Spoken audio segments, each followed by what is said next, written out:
Hello and welcome to Plus TV Africa. I am Benga Borowa with the news on the hour.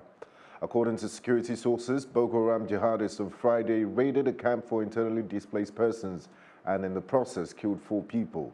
The gunmen came on foot and bicycles into Banki town near the border with Cameroon, scaling through the ditch dug around the camp with a ladder and opened fire, leaving 4 dead and 4 others injured.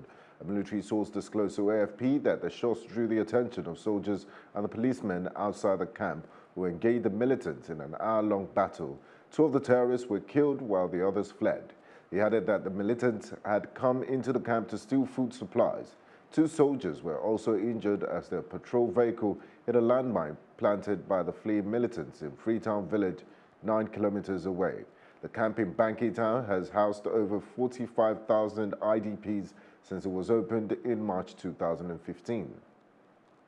5 persons have been confirmed injured in an accident involving a truck and a fuel tanker which occurred at Malankaro along the Mina-Suleja road. While the fuel tanker belonging to Kano was loaded with kerosene, the trailer was empty and without a visible number plate. Mr. Kazim, spokesperson for the Federal Road Safety Corps, says the crash happened this morning at 8:57 a.m. but was managed by firemen and officials of the FRC who responded in 14 minutes and averted further damage. Kazim blamed the crash on speed violation, which led to the loss of control and consequently the head-on collision. The victims are currently receiving treatment at the General Hospital in Suleja. With the launch of the second round of 2018 National Immunization Plus Days, NIPDs, which is a campaign for the vaccination of children aged 0 to 59 months against polio, Lagos and Kano states set a target to immunize 4.8 million and 3 million children, respectively. A special advisor to the Lagos State Governor of Primary Healthcare, Dr. Olufumi Onanuga, confirmed this at a flag-off ceremony to commence the campaign at Agege Local Government Secretariat. It noted that the NIPDs in Lagos would account for 4,859 house-to-house, while 1,712 transit and 752 fixed post teams with homes, churches, mosques, social events and major car parks specifically targeted. The campaign, which will last for 4 days, will hold between 8 a.m. and 2 p.m. daily. In Kano, the Commissioner for Health, Dr. Kabiru Ibrahim Getso, urged health caregivers in the state to ensure that the 44 local government areas are covered as 3 million children are expected to be vaccinated in the exercise.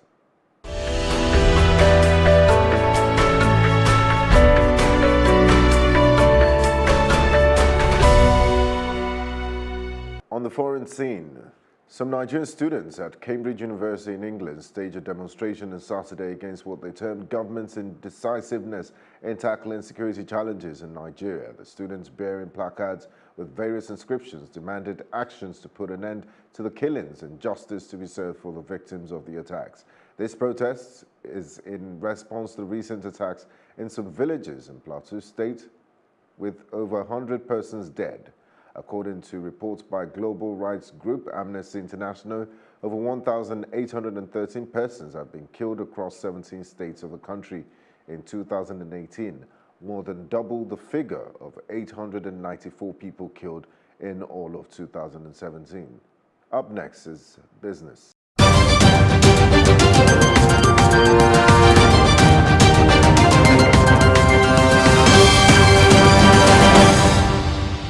And in business, during the annual general meeting of the Nigerian Electronic Fraud Forum, which held in Lagos on Thursday, Director of Banking and Payment Systems of the CBN, Mr. Dipo Fatokun, said the Central Bank of Nigeria is drafting guidelines which will enable the regulation and supervision of activities of financial technology companies. Fatokun spoke on the essence of the forum, which is to tighten engagement of all stakeholders and fight against electronic fraud.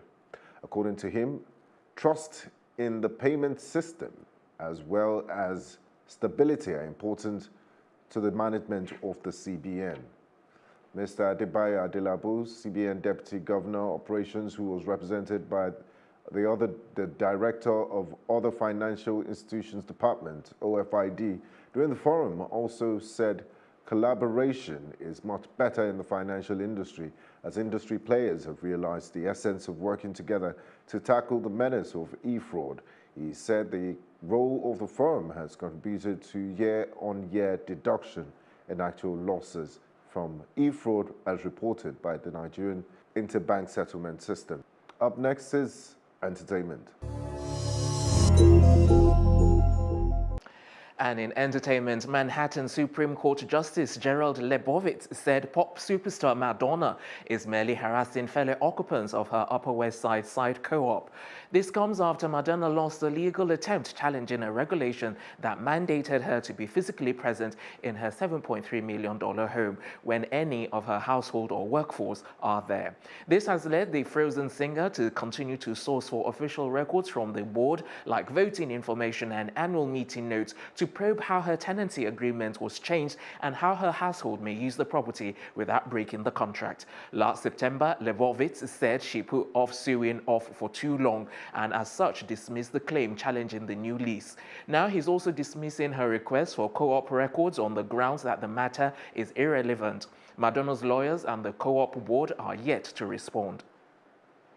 Canadian-American actor Jim Carrey is in talks to play Sonic's mad scientist and arch-enemy Robotnik, aka Dr. Eggman, in the adaptation of the popular Sega video game franchise. In the game, his ideas for willpower are steadily hindered by Sonic.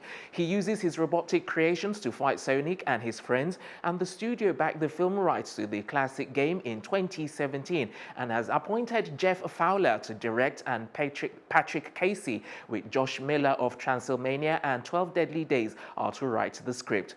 The movie titled Sonic the Hedgehog has a budget of $90 million, and shooting is to start in Canada this summer and will be released in the US on the 15th of November 2019.